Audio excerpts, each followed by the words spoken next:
Terlapor kasus pengunggah rekaman video terkait surat Al-Maidah, Buniyani mengaku membuat transkrip dari rekaman video yang ia dengarkan. Buniyani menyatakan transkrip yang ia buat berasal dari tautan sebuah video yang kemudian diunggah ulang melalui akun Facebook. Buniyani juga menjelaskan soal hilangnya kata pakai dari transkrip yang ia buat. Saya bikin transkrip. Nah, setelah saya bikin transkrip, saya nggak pakai earphone segala macam. Itu kemudian saya upload ulang itu video yang saya dapatkan dari akunnya media NKRI. Nah, yang saya akui adalah hilangnya kata pakai, dan saya tidak sengaja. Kalau saya sengaja menghilangkan, ngapain saya ngaku di ILC tanggal 11 Oktober? Polda Metro Jaya terus mengusut laporan terhadap Buniyani yang dilaporkan terkait video yang diunggah ke media sosial. Pemilik akun Facebook Buniyani dilaporkan 8 Oktober lalu karena dianggap telah menyebarkan video pernyataan Ahok terkait surat Al-Maidah. Pelapor menyebut video diunggah dalam keadaan tidak utuh. Kadif Humas Polri Irjen Boy Rafli Amar menyebut tidak tertutup kemungkinan Buniyani akan jadi tersangka. Tetapi yang jelas itu proses berjalan. Dalam Buniyani sebagai terlapor ataupun Buniyani dia melaporkan balik orang yang melaporkan dia. Jadi itu prosesnya masih berjalan, termasuk pemeriksaan juga beberapa ahli. Ya kan Buniyani dilaporkan sebagai terlapor juga. Itu berpotensi dia menjadi tersangka juga. Dengan upload yang dia lakukan, dengan penyebarluasan melalui Facebook dia, kemudian itu bisa menjadi sesuatu yang viral dan kemudian menjadi kemarahan publik. Kita hanya ingin melihat apakah di situ ada unsur pelanggaran hukum atau tidak. Itu saja oleh penyidik ya. Kita tidak Bertempat di kediamannya di Puri Cikeas, Bogor, Jawa Barat, Presiden ke-6 Susilo Bambang Yudhoyono menyampaikan beberapa pandangan terkait situasi politik yang kini sedang terjadi. Ketua Umum Partai Demokrat ini mengaku terus situasi politik yang menjadi pemberitaan di media massa, khususnya yang berkaitan dengan aksi demo yang akan berlangsung 4 November mendatang. SBY berharap unjuk rasa dilakukan secara tertib, damai, tidak merusak dan sesuai dengan aturan. Karena unjuk rasa bukanlah kejahatan politik tetapi bagian dari demokrasi. SBY juga meminta agar aksi 4 November tidak diwarnai dengan tindakan reaktif. Unjuk rasa di negeri ini, unjuk rasa di sebuah negara demokrasi yang tertib adalah ya unjuk rasa yang damai, yang tertib, sesuai aturan dan tidak merusak. Penistaan agama itu secara hukum tidak boleh dan dilarang. Kembali ke sistem hukum kita, kembali ke KUHP kita. Di Indonesia sudah ada jurisprudensi, sudah ada presiden, sudah ada penegakan hukum di waktu yang lalu menyangkut urusan ini. Yang terbukti bersalah juga telah diberikan sanksi. Jadi kalau ingin negara kita ini tidak terbakar oleh amarah para penuntut keadilan, jangan salah kutip, negara ini tidak terbakar oleh amarah para penuntut keadilan, Pak Ahok yang diproses secara hukum. Halo pemirsa, selamat malam. Manuver politik sejumlah tokoh nasional memanas beberapa hari terakhir ini. Presiden ke-Hambalang memanggil sejumlah tokoh kelompok Islam, lalu kemudian SBY juga berkunjung ke Wiranto dan Yusuf Kala, dan terakhir siang tadi Presiden ke-6 SBY menggelar kongres di Puri Cikeas, Bogor. Bukan juga semata-mata soal penegakan hukum di negeri ini yang kembali memang harus dikritisi, namun juga tidak bisa abai soal dinamika politik Pilgub DKI. Maka tidaklah heran kemudian isu 4 November menjadi bias, bukan hanya soal perasaan umat muslim yang tercederai lantaran ucapan Ahok yang dianggap menistakan agama serta persoalan hukumnya, namun juga tidak bisa menghilangkan muatan politis yang ditunggangi kelompok tertentu. Kita akan membahasnya pada malam hari ini. Benarkah demikian? Bersama dengan sejumlah narasumber saya akan sapa. satu persatu. Ada Pak Syarif Hasan, Wakil Ketua Umum Partai Demokrat. Pak Syarif, selamat malam. Selamat malam, Assalamualaikum. Waalaikumsalam warahmatullahi wabarakatuh. Ada Mas Arteria Dahlan, Ketua DPP PDIP. Mas Arteria, Selamat malam. Assalamualaikum. Waalaikumsalam warahmatullahi wabarakatuh. Dan Pak Ikrar Nusa Bakti, pengamat politik. Pak Ikrar, selamat malam. Malam, Esi. Iya, kita tunggu kehadiran satu lagi politisi, kita harap tidak meng-cancel, perwakilan dari Gerindra. Saya akan buka diskusi ini dari kejadian yang terbaru, begitu ya. Presiden ke-6 Republik Indonesia Susilo Bambang Yudhoyono menggelar konferensi pers. Ini kalau tidak salah dalam 10 hari terakhir ini 2 kali SBY berbicara, begitu. Tentunya dengan topik yang berbeda. Di siang bolong, untungnya tidak panas dalam kondisi mendung Jakarta dan Bogor beberapa hari terakhir ini hujan. SBY melontarkan beberapa keprihatinan lah kalau saya memandang demikian, begitu. Mengapa harus sampai menggelar konferensi pers? Artinya memang intensitas iklim Jakarta menjelang 4 November ini cukup menghangat, sehingga perlu klarifikasi, beberapa klarifikasi yang harus disampaikan. Kemudian bagaimana pandangan beliau, bagaimana solusinya, dan sekaligus untuk menjelaskan isu-isu yang sebenarnya tidak ada kaitannya dengan 4 November. Jadi secara kesemuanya ini ingin memberikan suatu pandangan bahwa pertama, bahwa demo itu adalah bagian daripada demokrasi, hak bagi setiap warga negara, manakala aspirasinya tidak terdengar. Artinya ya kita harus menghormati demokrasi itu, tetapi dengan catatan tadi sudah ditegaskan bahwa harus teratur, harus damai, tidak boleh anarkis, dan sesuai dengan aturan. Pak Syarif, tapi tidak bisa dinafikan Pak SBY menggelar konferensi pers adalah karena namanya sempat terdengar atau dikait-kaitkan bahwa merupakan pendana untuk demo 4 November. Ya, sekaligus menegaskan bahwa janganlah membuat fitnah, karena ya fitnah itu kan lebih kejam daripada pembunuhan. Itu kata Pak SBY. Jadi itu jelas supaya itu secara gamblang masyarakat tahu, khususnya bagi semua yang terkait, bahwa itu tidak betul, itu adalah fitnah. Itu sudah sempat dibicarakan dengan orang dekat, atau ini muncul dari Pak SBY semata, karena kan lalu ini bukan malah meredam gitu di dunia maya, di kalangan masyarakat juga akhirnya masih pro dan kontra. Artinya kalau tidak diklarifikasi ini akan semakin menjadi bola liar.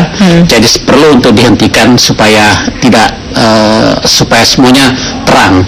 Dan yang kedua, sekaligus pandangan Pak SBY bahwa sebenarnya akar persoalannya itu adalah menyangkut masalah penistaan agama, tidak ada kaitannya dengan pilkada. Nah ini harus dua hal isu yang sangat berbeda. Jadi jangan dikaitkan bahwa 4 November itu adalah menyangkut masalah pilkada, dua hal yang berbeda. Dan perlu untuk disikapi juga bahwa untuk pilkada ini ya kita harapkan, mari kita dukung, kita harapkan 3 calon ini bisa berkompetisi secara sehat, transparan, dan tidak betul-betul tidak ada kecurangan. Itu proses demokrasi, itu harus kita dukung. Tetapi hal yang menyangkut tentang penistaan agama hal yang berbeda. Dan kalau demokrasi sama sekali tidak ada kaitannya dengan demo 4 November. Iya, kalau proses itu berlanjut, ya kita lihat hasilnya apakah bersalah atau tidak. Kalau bersalah, ya tentu ada proses selanjutnya yang kalau memang itu tidak dapat diterima. Sekali lagi, ya proses pengadilan ini yang akan menentukan. Baik. Iya, saya ke Pak Ikrar. Pak Ikrar, 3 poin yang disampaikan oleh Pak SBY siang tadi. Anda membacanya memang 3 poin atau sebetulnya 1 poin saja, yang 2 sebagai poin-poin inilah tambahan begitu ya? Ya, sebetulnya banyak sekali yang dibicarakan oleh Pak SBY ya di dalam konferensi pers tadi pagi ya. Bukan cuma persoalan itu, tapi juga persoalan apakah benar dia memiliki harta sampai 9 miliar dan mengenai rumah dinas itu ya. Berarti kan ada tiga poin. Nah, rumah dinas juga ini juga nggak jelas ya, apakah benar harganya sampai 300 miliar ya. Sebab kalau sampai 300 miliar itu auzubillah min zalik ya, terlalu besar anggaran negara yang diberikan untuk itu. Tapi saya juga sepakat bahwa memang demo itu harus berjalan secara baik ya. Dan untuk itu saya pikir tidak ada perbedaan antara pernyataan Presiden ke-6 kita Pak SBY dengan pernyataan Presiden ke-7 Joko Widodo ya, bahwa demo itu adalah hak semua warga negara.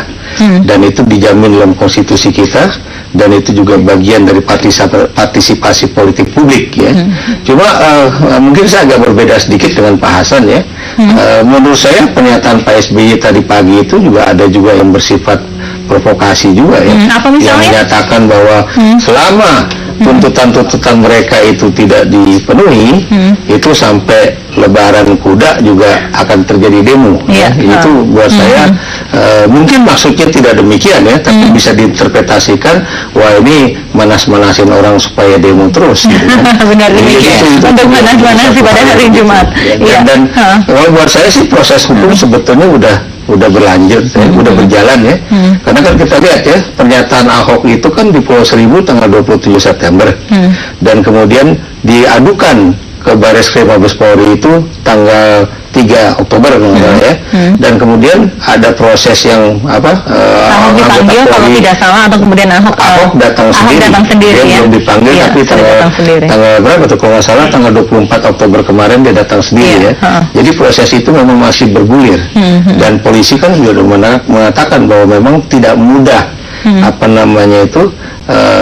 penyelidikan ini bisa berjalan secara baik dikala lagi-lagi suhu politik di Jakarta dan di Indonesia pada umumnya itu lagi memanas. Pak Ikrar, kami pertanyaan saya adalah lebih kepada perlukah ini timingnya tepat tidak ketika Pak SBY mengadakan jumpa pers untuk membahas yang saya anggap sih satu hal utama ya, yang dua itu sampingan lah, seperti itu. Tepatkah waktunya diada-adakan atau memang harus dibahas tuntas, diklarifikasi pada hari ini, begitu? Apa ada punya muatan politik tertentu? Kalau klarifikasi itu memang penting ya. Kenapa demikian? Karena memang mengapa harus hari ini? Itu pilihan hari aja. Tapi yang jelas menurut saya memang kita sudah membaca di media-media sosial ya, bahwa ada pengakuan dari beberapa tokoh organisasi Islam ya, bahwa SBY akan mengeluarkan uang sampai 10 miliar kalau nggak salah ya. Dan itu kenapa jadi keributan, katanya karena pembagiannya katanya tidak rata. Ada dapat 0,5 miliar, ada 1 miliar dan sebagainya. Jadi buat saya memang wajib diklarifikasi dan momennya adalah cuma yang jadi pertanyaan saya terhadap Pak Sarip ya, maaf ya, kalau memang ini tidak ada kaitannya dengan pilkada, pernyataan Ahok di Pulau Seribu itu memang ada kaitannya dengan pilkada dan bantuan pemerintah DKI untuk persoalan perikanan pada saat itu di sana ya. Dan kemudian juga pertanyaan saya juga, kalau misalnya putranya Pak SBY tidak ikut pilkada, apakah kemudian pernyataan Pak SBY juga akan seperti ini? Begitu. Oke, baiklah kalau begitu. Masih ada beberapa dinamika politik lagi dan pertemuan-pertemuan penting yang akan kita bahas di segmen berikutnya. Tetaplah bersama kami. Ya, kita kembali di pro dan kontra. Ada beberapa lagi sih yang kita bahas ya pada malam hari, selain respon Pak SBY tadi, lalu kemudian ada pertemuan Presiden dengan Pak Prabowo di Hambalang, lalu kemudian ada beberapa pertemuan lagi, baik itu Pak Prabowo dengan tokoh-tokoh tertentu dengan PKS, lalu kemudian Pak SBY juga bertemu dengan Wiranto dan Pak JK, dan Presiden juga bertemu dengan beberapa tokoh Islam begitu ya. Saya ingin pandangan PDIP terkait hal ini. Iya, pada prinsipnya kita melihat itu semacam dialektika kebangsaan. Hal yang wajar, hal yang lumrah, dan kita juga harus hadirkan optimisme. Ini kan Pak Jokowi sendiri sudah mengatakan, sekalipun ada silaturahmi, ini untuk melakukan upaya antisipasi. Ya, Pak SBY melakukan seperti itu pun juga kami PDI Perjuangan menghormati 100% ya apa yang telah diperbuat oleh teman-teman Partai Demokrat dan Ketua Umumnya. Nah, terkait beberapa hal, mungkin kami hanya menyikapi isu yang pertama tadi mengenai masalah demo. Dalam perspektif PDI Perjuangan, ya, demo itu adalah hak konstitusional warga negara yang wajib hukumnya ya dilindungi, yang wajib hukumnya dilaksanakan ya dengan nyaman oleh pendemo, dan negara wajib hadir di situ untuk melakukan fungsi pengamanan. Ya, Ya tentunya juga demo yang dimaksud juga demo yang tidak anarkis, yang beradab, tidak anarkis dan tidak memaksakan kehendak. Itu yang pertama. Kemudian yang kedua, kita juga ingin ingatkan nih, ya. Ini kita jadikan semua ini semacam momentum pembelajaran, baik bagi pemerintah, ya, baik bagi teman-teman partai politik, dan baik yang lain. Nah, kenapa begitu? Ya, saya juga ingin mengambil sedikit, ya. Selama ini ya dianggap gampang, dianggap remeh, ya kan? Ada hal kecil dianggap kalau hal itu cuma kecil tidak perlu ditindaklanjuti. Hal kecil apa itu? Ya banyak kan, selama ini demo-demo paling jumlahnya sekian, ya. Baik itu demo honorer, baik demo apa, sehingga ini men-trigger orang untuk menunjukkan bahwa ini bukan sembarangan loh. Nah, bagi penegak hukum juga pembelajaran, ya. Pak Tito yang katanya polisi pintar, ya, yang kami support 100%, juga harus berhati-hati dalam menegakkan hukum. Apa yang harus dihati-hatiin? Jangan sampai kita tumpul ke atas, ya, tapi tajam ke bawah. Ya. Ini peristiwa kan 4 Oktober. Bagi kami PD Perjuangan, Pak Ahok calon. Kami merasa juga dirugikan. Kalau yang Pak Ahok itu nggak salah, nyatakan cepat. Kalau salah kita juga legowo di proses hukum. Intinya apa? Jakarta ini kita nggak mau gaduh. Kita nggak mau ada polemik lain di Jakarta selain apa? Visi, misi, dan program pasangan calon. Tentu yang kita lakukan seperti Mas Arteria, saya yakin PDIP dan partai pendukung Ahok punya intelijen lah ya di dalam partai-partai tersebut begitu. Sempat dengar ada sesuatu di balik rencana demo 4 November. Iya, kami dengar banyak hal, ya. Tapi kami juga harus jeli dan cermat untuk melihat keadaan. Pimpinan ketua umum kami selalu mengatakan, ya, ambil ikannya tapi jernih airnya. Artinya itu filosofi yang luar biasa hebat, ya. Kita juga ingin menyatakan, ya, bahwa sebagaimana disampaikan tadi, kita sepakat demo bukan kejahatan politik, unjuk rasa bukan kejahatan politik, unjuk rasa bagi PDI Perjuangan bukan untuk menggulingkan Pak Jokowi. Kalau orang katakan menggulingkan itu salah itu. Untuk menjatuhkan Pak Ahok enggak, tapi kita juga ingin, ya, masalah ini harus selesai cepat. Bahkan kalau dari perspektif PDI Perjuangan, ya, kita mulai anak ini dibantu oleh aksi 4 November. Bantuannya apa? Untuk membuat semua penegak hukum jangan melakukan politisasi penegakan hukum. Pastikan itu semua, ya. Kepada semua pihak saya juga sangat menghormati. Walau bagaimanapun Pak SBY itu adalah Presiden Republik Indonesia ke-6. Kehormatannya harus dijaga. Ya, terkait dengan ada isu-isu yang kayak tadi, bayangkan kalau PDI Perjuangan di hadapan seperti Pak SBY akan melakukan hal yang serupa. BIN juga harus tegas, ya, harus bisa profesional dan memastikan informasinya akurat. Polisi penegakan hukumnya tidak hanya berkepastian, tapi tentram. Jangan sampai orang mau demo 4 November, kayaknya negara mau chaos, mau gaduh. Bahkan disampaikan ada misalnya 15 brimob, Polda dan sebagainya. Itu jadi urusan rumah tangga internal Polri. Rakyat nggak perlu tahu.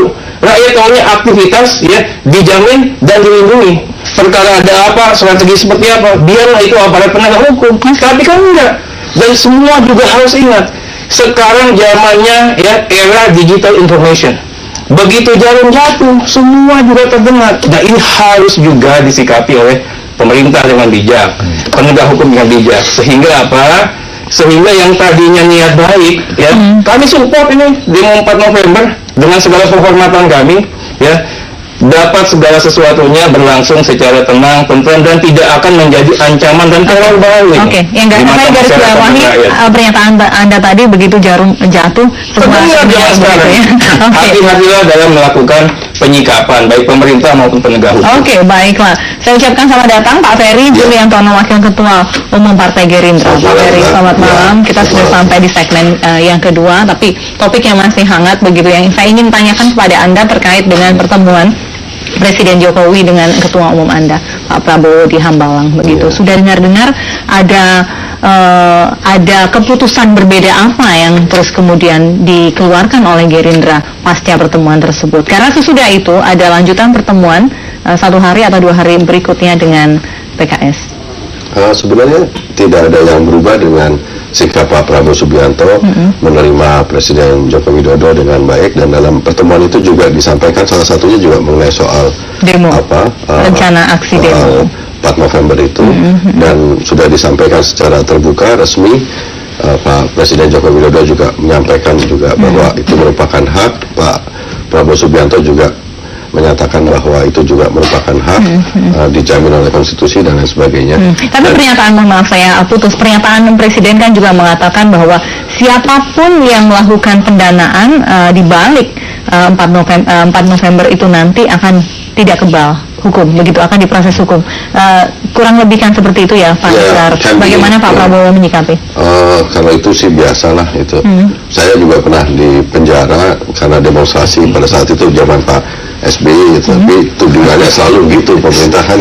Menurut saya pemerintah manapun begitu ya. Nggak usah dipikirin karena kadang-kadang itu juga bagian dari persuasi pihak pemerintah untuk memutarbalikkan keadaan atau tapi tidak ada niatan dari Gerindra untuk mensupport aksi demo 4 November. Tadi juga disampaikan setelah Pak Prabowo Subianto bertemu dengan Pak Sohibul Iman di kantor PKS bahwa kalaupun ada kader Partai Gerindra yang datang pada besok tanggal 4 November itu merupakan pribadi, hak individu, hak pribadi dari yang bersangkutan. Jadi bukan atas nama PKS, bukan besok atas saya nama Gerindra. ikut tanggal 4 November. Oh oke, Anda ikut tapi ya. Pak Fadlizon bukan juga karena ikut. wakil ketua umum Partai Gerindra, tapi ini Ferry Juliantono tanggal 4 November ikut. Oke. Pak Ikrar, apa yang Anda baca ternyata pasca pertemuan Hambalang pun akhirnya tokoh-tokoh Gerindra masih bersuara keras begitu ya atas rencana demo begitu, atas dugaan penistaan agama dan lain sebagainya. Anda baca berarti pertemuan Pak Jokowi dengan Pak Prabowo itu apa bisa dikatakan diplomasi yang gagal? Ya kalau buat saya sih tidak gagal ya. Namanya juga komunikasi politik itu kan harus tetap dijaga. Dan kalau kemudian memang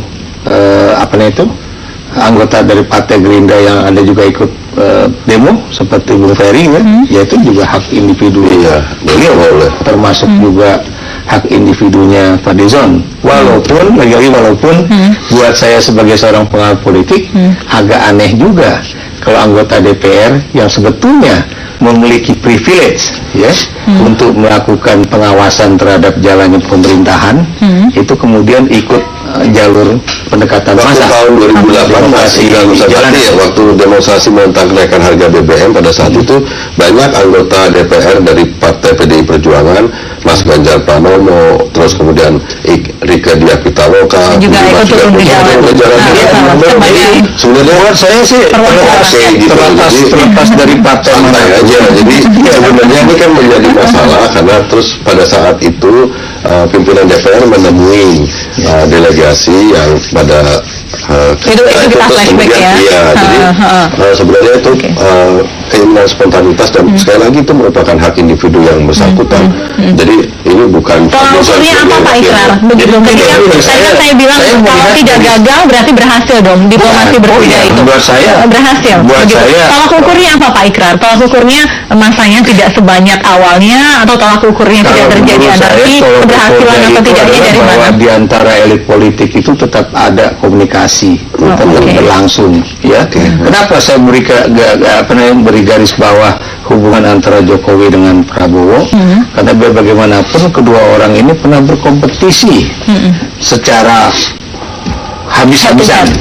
Tapi Anda lihat begitu salah satu kalah dan kemudian didekati, diajak ngomong ke rumahnya Pak Prabowo ya di Kertanegara.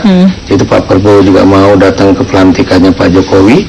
Ketika kemudian ke Istana Bogor juga mau datang dan kemudian Jokowi juga mau datang ke Hambalang. Jadi ini yang saya katakan komunikasi politik. Nah untuk menjawab yang tadi ini bukan persoalan ini. Yang saya katakan itu adalah aneh kalau anggota DPR itu juga ikut di dalam parlemen jalanan.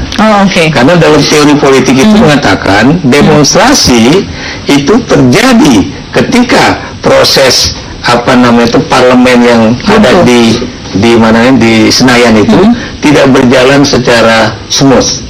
Makanya kemudian parlemen jalanan yang bermain. Jadi itu teori politiknya begitu.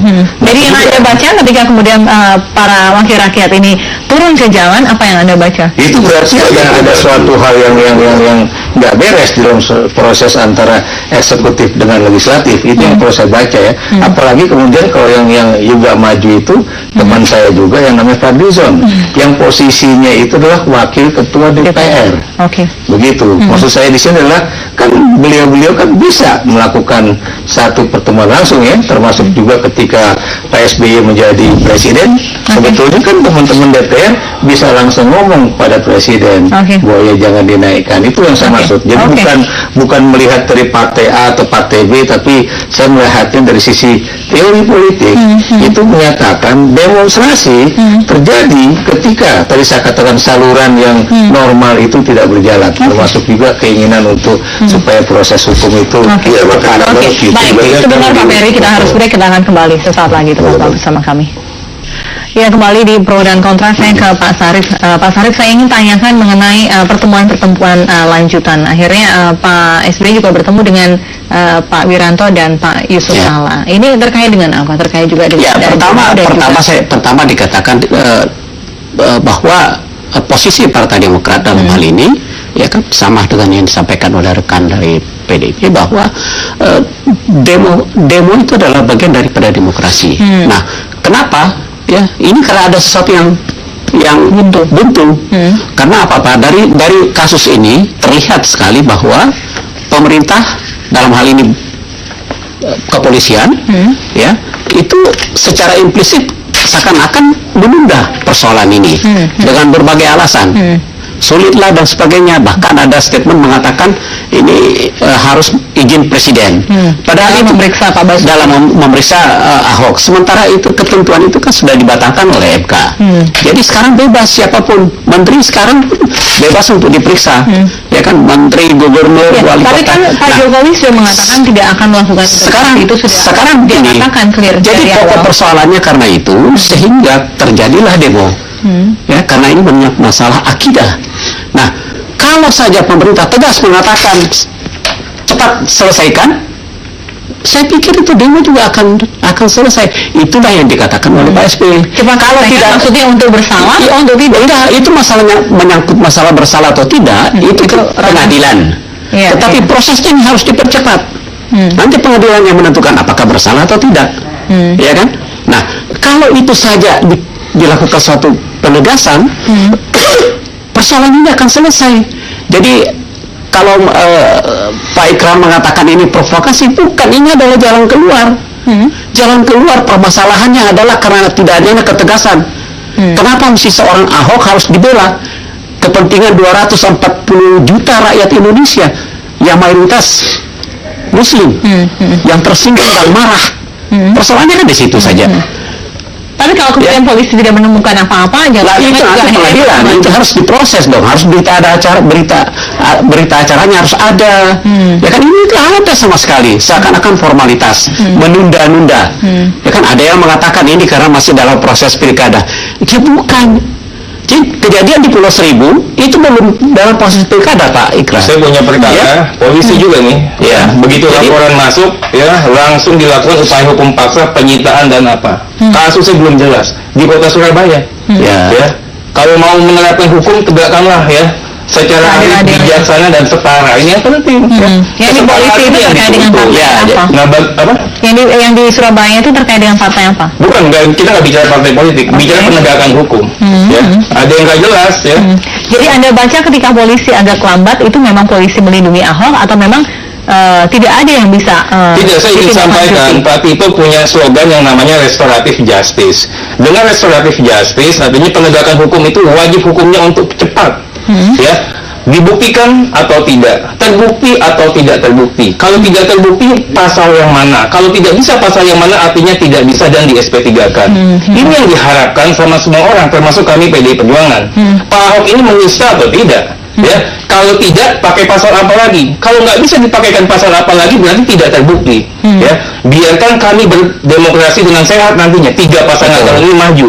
Tapi kan di sini kan tidak. Ya, saya juga kritik terhadap pemerintah. Kok diizinkan? Ini kan kita nggak bisa terlalu naik. Mau masuk ke kabar reskrim atau ke polisi, ke Mabes Polri, ngapain kita pakai Pak Jokowi? Rakyat juga luka. Nah, yang seperti ini kan kita ingin sampaikan, janganlah kita berpolitik secara sehat. Polisi juga harus ikut sehat, gitu. Ya.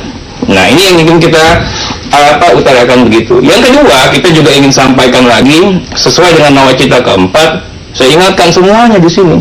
Negara tidak boleh lemah dalam konteks penegakan sistem ya dan kelembagaan penegakan hukum. Nah, dalam posisi ini ya, tentu saya akan nanya juga sama teman-teman, kalau penegakan hukumnya nanti bagus, apakah masih mau demo? Kan kita juga enak nantinya. Sekarang kami nggak bisa juga ngomong yang demo itu salah. Kenapa kita nggak tahu? Begitu kita lakukan penegakan hukum berkepastian, adil, setara, mereka masih macam-macam, lakukan lagi penegakan hukum pada mereka. Nah, ini yang kemarin ada celah di sini. Sehingga apa? Sehingga kita harus memberikan ruang kepada mereka yang berdemo ini, ya, untuk kita jamin, ya, berdemolah, ya, dengan bergembira, ya, dengan kebanggaan dan kehormatan. Tapi jangan sampai membuat onar dan huru-hara. Itu aja yang kita sampaikan. Oke, baiklah. Pak Ferry, sebelum saya ke Pak Ikrar. Sebaiknya sih Pak Tito Karnavian sebelum tanggal 4 sudah mengumumkan sebagai Kapolri bahwa proses kemarin kan sudah ada pemanggilan saksi. Saya rasa sih sebenarnya sudah cukup ya, sudah banyak saksi puluhan seribu yang dipanggil. Salah kalau bersalah, kemudian kalau bersalah, kemudian itu pasti tensi juga dilanjutkan akan atau kemudian di SP3-kan. Udah Pak Kapolri namanya bagus. Mau menerima Gerindra dan Demokrat jika terus kemudian akhirnya di SP3? Ya, ini kan bukan menyangkut masalah Gerindra dan Demokrat, ini masalah rakyat. Kapolri ya, sekarang ini nggak ada masalah kebangsaan, ini masalah rakyat. Bicara gitu kan, apalagi terus kemudian masih. Kalau makin nggak ngomong ya makin berarti ya terang benerang memang ada apa ini. Ya, dan statement Pak Jokowi, Presiden Jokowi juga hari ini tidak begitu tegas. Mestinya langsung ada yang menginstruksikan kepada Kapolri untuk segera mempercepat proses itu.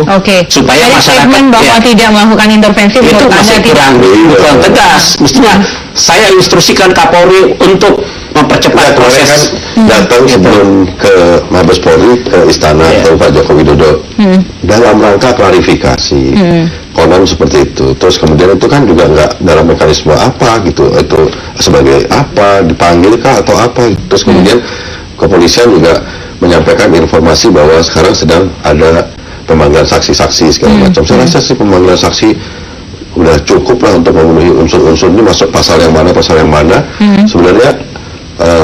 Tapi kemudian kalau kemudian diumumkan besok, nah ternyata di SP3 kan nggak bisa dilanjutkan, bisa menerima. Ya harus transparan ini. Sepanjang transparan. Ya, saya pikir rakyat tapi Pak Kapolri lebih baik. Besok ini saya bayangin ya, kalau sampai ratusan ribu orang jam 5 sore menjelang maghrib belum ada keputusan dari informasi dari kepolisian dalam hal ini Pak Kapolri atau Presiden, terus kemudian ada pergerakan dari keamanan untuk memaksa massa yang jumlahnya sebanyak itu kan aneh. Ini mau mancing keributan atau apa gitu. Jadi ini saya minta nih kesempatan, mudah-mudahan Pak Kapolri dengar lah. Tindakannya Pak Kapolri dibutuhkan. Tidak usah harus nunggu restu presiden, usah nunggu apa ini urusannya urusan pertanyaan lagi gitu. Sebelum Ahok itu ke kabar eskrim, itu mampir dulu istana. Nah ini masalah dikelirkan bahwa itu pertemuan antara tapi itu kan masyarakat menjadi tanda tanya. Itu harus transparan. Ya kan, ini zamannya sekarang ini ya seperti sampaikan oleh sahabat saya bahwa jatuh pun itu juga masyarakat sudah tahu sekarang. Jadi pemerintah ini harus transparan, akuntabel dan dapat dipertanggungjawabkan kepada rakyat. Baiklah. Kita kembali di segmen berikutnya. Tetaplah bersama kami. Kembali di pro dan kontra. Pak Ikrar, malam hari ini akhirnya kan dialog tergiring pada secepatnya Kapolri harus memutuskan apakah ini akan di SP3-kan atau proses ini akan berlanjut. Menurut Anda, dugaan Anda, apakah mungkin kepolisian akan memutuskan secepat itu, paling tidak sebelum hari Jumat? Menurut saya sih agak sulit ya. Agak sulit. Kenapa demikian? Karena kalau kemudian itu nanti ternyata di SP3-kan, itu orang pasti akan bertanya atas dasar apa di SP3-kan. Kenapa demikian? Karena saksi-saksi belum pada dipanggil. Anda tahu yang melaporkan itu kan ada 11 saksi. Dari 11 saksi itu ketika dipanggil polisi ada yang nggak mau datang. Nanti aja deh kan gitu kan. Nah kemudian ini belum lagi nanti saksi yang dari pihak Ahok sendiri ya. Dari pihak Ahok itu kan juga membutuhkan waktu. Apakah kemudian besok bisa secara maraton misalnya Barreskrim memanggil para saksi-saksi itu, baik dari pihak Ahok, kalau dikatakan Bung Ferry katakan bisa.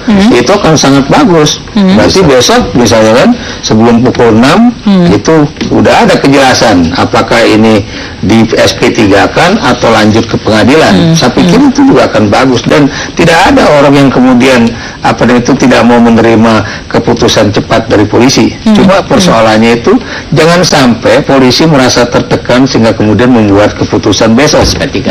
Kan gitu ya. Kenapa demikian? Karena ini juga jadi serba salah.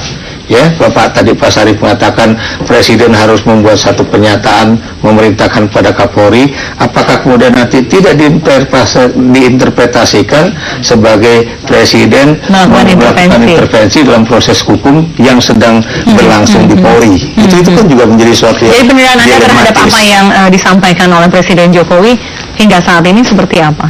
Ya itu tadi, karena Presiden sebagai Presiden ya, sebagai pemimpin eksekutif tidak mau dianggap untuk melakukan intervensi terhadap proses yang berlaku di dalam jajaran penegak hukum. Saya melihatnya begitu. Tapi kalau misalnya Anda tanya sama saya, apakah itu misalnya besok akan bagus kalau dikeluarkan? Buat saya bagus. Cuma persoalannya apakah kemudian itu akan dilihat sebagai suatu proses yang alamiah atau sebagai suatu proses yang baru digituin aja baru cepet-cepet dikeluarin.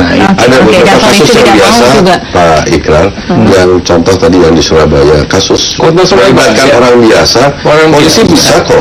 Hari raya upaya paksa menggeledah, menyita dan di BAP sampai lebaran ke apalagi itu sini urgensinya luar biasa, taruhannya terlalu luar biasa. Kalau misalkan harus diulur, masalahnya apa sih gitu.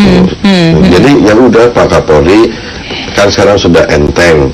Presiden hasil pertemuan dengan para ulama di istana merepresentasikan seluruh organisasi Islam besar, ya memberikan rekomendasi segera diproses. Ya bolanya sekarang di Pak Kapolri.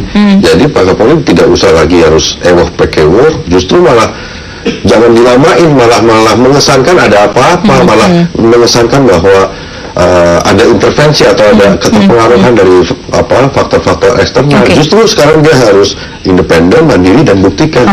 Rakyat pasti akan hormat dan berterima kasih kepada Pak Kapolri. Tapi Pak Ikrar, mungkin bukan dilama-lamakan, tapi Pak Kapolri menunggu momentum pasca tanggal 4 begitu, karena menjaga semua pihak.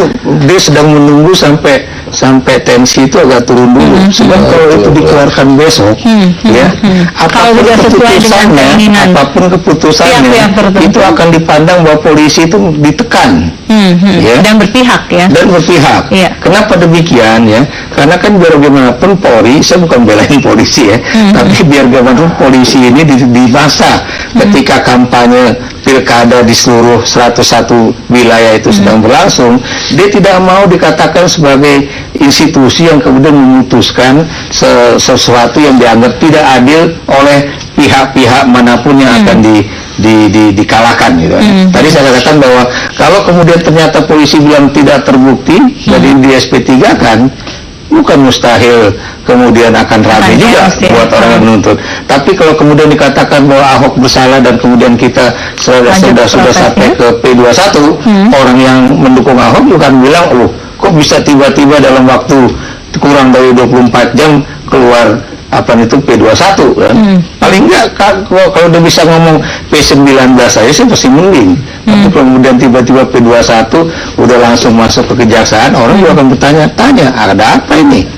Gitu. Jadi buat saya sih, biarlah proses itu berlangsung, jangan kemudian ada penekanan baik terhadap polisi atau terhadap kelompok-kelompok lain. Mungkin kalau saya pikir harus paling tidak ada satu statement dari Kapolri, komitmen bahwa saya akan proses secepatnya secara profesional, transparan, dan semua bisa mengikuti, ya. Itu saja sudah cukup bagi Partai Demokrat. Itu juga sudah cukup bagi Gerindra. Menurut saya kalau kasusnya Jessica agak susah lah. Kalau ini kan ada rekamannya, masuk nggak, memenuhi nggak kaidah-kaidah di pasal-pasal soal penistaan. Kalau kan ini ada pemanggilan saksi, ada gelar perkara, tapi ada beberapa saksi loh yang belum memenuhi panggilan polisi. Iya, makanya kan sebenarnya gampang kok. Yang memenuhi kan ada saksi pelapor loh. Pak Kapolri ini saya yakinnya tahu lah kira-kira ini kecenderungannya ke arah bersalah atau enggak. Ini sebenarnya hari ini juga udah tahu. Nah, sekarang kan sebenarnya aspek-aspek lain yang sedang dipertimbangkan oleh Pak Kapolri. Menurut saya justru aspek-aspek lain ini taruh harus disingkirkan terlebih dahulu. Dia harus independen sebagai Kapolri, dan ini akan menurunkan tensi. Semua akan berterima kasih terhadap meredanya situasi ini, dan saya rasa semua pihak akan menerima kok. Oke, baik. Saya ingin kembali Anda membaca ya statement khususnya Gerindra dan Demokrat dari apa yang diungkapkan oleh Gerindra, Demokrat dan juga PDIP. Tapi nanti saja PDIP diberikan tanggapannya begitu ya. Silakan. Apa yang Anda baca dari mereka begitu? Apakah ada keinginan yang sangat untuk membersalahkan Ahok begitu, atau mereka memang di tengah ingin betul-betul ini proses jurdil? Kalau saya sih terus terang terlepas dari Pak SBY mengatakan kalau salah-salah, kalau benar-benar, tapi di akar rumput itu tidak. Akar rumput itu menyatakan Ahok bersalah dan harus ditahan supaya itu pengajuan dia sebagai calon gubernur petahana itu dibatalkan. Oke, kalau dari sisi Demokrat demikian. Kalau dari Gerindra? Sama aja. Saya malah dua calon yang berbeda. Gini ada pertemuan Pak Jokowi datang ke Hambalang diterima baik dalam suatu suasana silaturahmi yang baik, dan saya rasa udah luar biasa meredakan suasana, menurunkan tensi. Tapi pertemuan itu tidak kemudian serta-merta punya hubungan langsung dengan apa yang sedang terjadi di lapangan. Yang terjadi di lapangan tuntutan masyarakat untuk melakukan proses hukum ini. Ada dua bagi Partai Demokrat itu juga tidak. Berarti lobbynya bisa dikatakan bagi Partai Demokrat ya.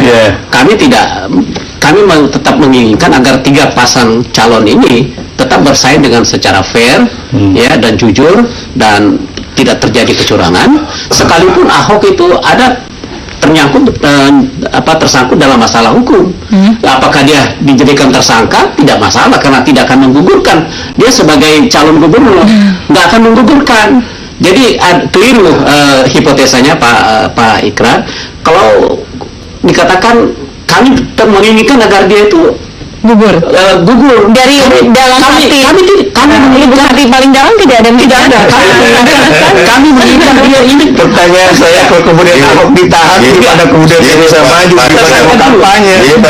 Yang jadi masalah udah sekali lagi bacotnya itu loh. Salahnya kan gara-gara kepleset omongan. Jadi harusnya kita sama-sama ngarahkan salahnya bukan di kita, bukan yang bersangkutan salah. Jadi udah minta maaf. Kemudian imam masjid Istiqlal udah memaafkan. Justru pernyataan permohonan maaf itu tidak, dan dibilang tidak ada penistian orang yang memberikan maaf itu tidak menggugurkan masalah hukum. Ya kan masalahnya pasti permintaan maaf itu ada dua pandangan yang berbeda.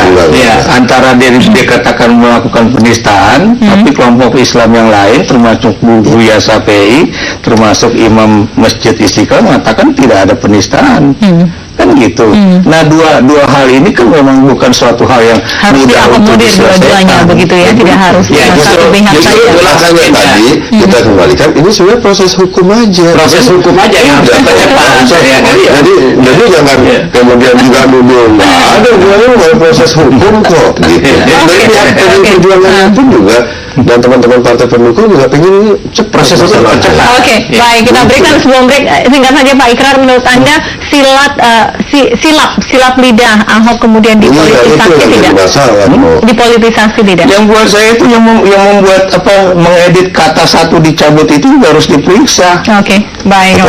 Ya, baik, kita kembali sesaat lagi tetaplah di pro dan kontra. Ya, ini segmen terakhir dari pro dan kontra. Saya minta closing statement begitu ya, walaupun agak panjang. Taruhlah kita sepakat bahwa pertemuan sejumlah tokoh nasional termasuk presiden dengan beberapa tokoh begitu ya, mantan presiden dan juga Pak Prabowo dan lain sebagainya dengan beberapa tokoh ini bisa menurunkan tensi politik begitu. Taruhlah tidak bisa mencegah demo 4 November, apakah ini bisa menjadi tabungan untuk supaya kedepannya Pilkada DKI ini juga tidak panas-panas terus begitu tensi politiknya? Komitmen, saya minta komitmen sih sebetulnya. Yang pertama ya, jadi ini pelajaran buat semua orang untuk menjaga perkataannya, untuk kemudian tidak mencampuri apalagi sesuatu yang sensitif berkaitan dengan agama atau apapun. Itu jadi juga pelajaran buat semua orang gitu, bagi kita semua. Yang kedua, peristiwa politik kunjungan Presiden ke Hambalang menemui Pak Prabowo Subianto sebenarnya merupakan langkah yang baik yang dilakukan oleh Presiden maupun oleh Pak Prabowo Subianto sebagai ketua umum Partai Gerindra dalam rangka untuk meredakan situasi gitu. Dan mudah-mudahan memang itu bisa berdampak. Sekurang-kurangnya kita ingat kembali bahwa meskipun kita harus menyampaikan aspirasi pendapat yang dijamin secara konstitusional, kita juga harus menjaga supaya koridor unjuk rasa itu tetap dalam suasana yang damai, tertib dan segala macam. Tapi di sisi yang lain kan kemudian juga ada pertemuan antara Pak SBY dengan Menko Polhukam, dengan Pak Yusuf Kalla, kemudian juga ada pernyataan pers dari Pak SBY yang menyatakan bahwa ini sikap dari Pak SBY dan Demokrat. Kemudian Pak Prabowo Subianto di kantor Partai Keadilan Sejahtera juga sebenarnya sudah hampir sama bahwa ini sebaiknya cepat diproses. Bolanya ini ada di tangan Pak Kapolri. Nah, besok itu tanggal 4 saya kira ratusan ribu orang akan kurang lebih datang. Dan jumlah itu jangan disepelekan gitu. Saya berharap banget itu Pak Kapolri memandang ini situasinya adalah banyak yang harus dipertaruhkan. Jadi kalau bisa sebaiknya ya besok sebelum jam 6 tanggal 4 itu adalah langkah-langkah informasi penting yang disampaikan oleh Pak Kapolri dalam rangka untuk memenuhi keinginan semua pihak, khususnya kaum muslimin di Indonesia, prosesnya ini sampai mana gitu. Itu penting sebab kalau enggak nanti juga akan ada unsur-unsur lain yang akan kemudian malah membenturkan keinginan dari massa dengan kepentingan aparatur keamanan. Ini sama-sama kita harus kita harus berbagi waktu ini. Pak Sarif, pertama, demo tanggal 4 November besok itu adalah salah satu bagian daripada demokrasi dan juga didukung oleh Undang-Undang Dasar kita, dan itu adalah hak individu daripada rakyat, dan tentunya kita harus mendukung dengan catatan ya harus betul-betul tertib, aman, dan tidak boleh ada anarkis. Nah, yang kedua, belajar dari itu pemerintah harus mendengar apa sebenarnya keinginan substansi daripada pendemo itu. Karena apa? Mereka itu adalah rakyat kita sendiri, saudara-saudara kita, dengan tujuan hanya ingin menyalurkan, ingin didengar.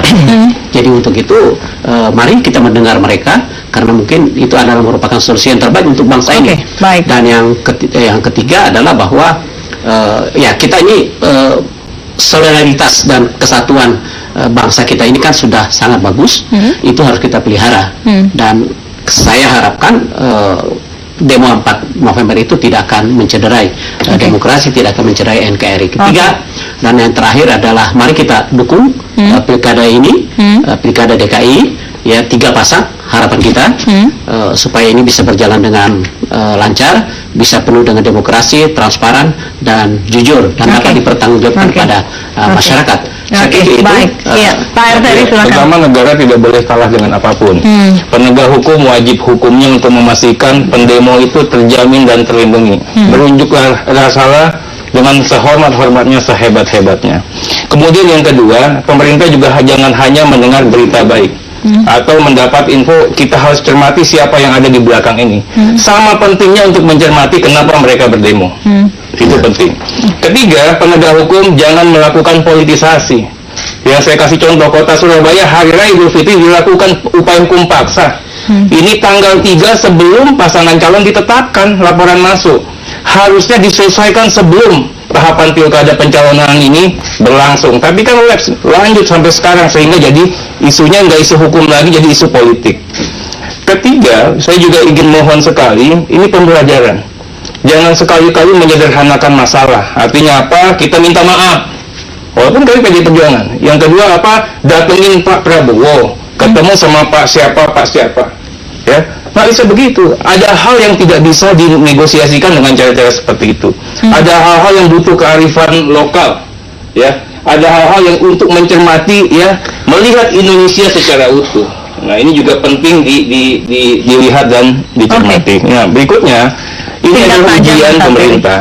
Ya, jangan sekali-kali mengatakan, ya, ini kan yang dirugikan ini banyak hal loh, Mbak. Pertama masalah kebinekaan. Yang kedua bahwa Islam ini keras. Enggak, Pancasila itu lahir dari rahimnya orang Islam. Ya, dan jangan sekali-kali menegasikan antara Pancasila dan Islam. Belakangan ini sudah timbul seperti ini, dan PDI Perjuangan juga akan memperjuangkan itu semua. Ini bukan masalah apapun. Ini tidak ada kebinekaan, gitu ya. Baik. Islam, Indonesia, ya, dan Pancasila tidak boleh saling menegasikan. Itu pesan utamanya. Baik. Terima kasih Pak Ikrar. Singkat saja. Ya, singkat aja. Apa yang terjadi sekarang ini menunjukkan betapa proses demokratisasi yang sudah berjalan 18 tahun itu belum akan menuju kepada demokrasi yang lebih dewasa. Ya. Dan karena itu harus menjadi satu pelajaran buat kita bersama, ya, pada tingkatan elit maupun pada tingkatan massa. Khusus kepada tingkatan elit itu jangan kemudian memanas-manasi massa, karena biar bagaimanapun massa itu kalau sudah panas itu tidak bisa dikelola kembali, ya. Dan itu taruhannya itu adalah Republik Indonesia. Taruhannya itulah demokrasi, dan karena itu buat saya seperti saya katakan, politik itu adalah kata dan bukan senjata dan bukan kekuatan apapun, ya, yang kemudian bisa menentukan segalanya. Dan karena kata kekuatan modal, ya, dan karena kata itu ya udah kita bermain dengan kata-kata, termasuk juga menurut saya bagaimana supaya Pak Jokowi dengan Pak SBY itu juga bisa duduk bersama. Ini yang tinggal yang belum adalah Pak Jokowi dengan Pak SBY. Itu malah lebih penting, begitu ya.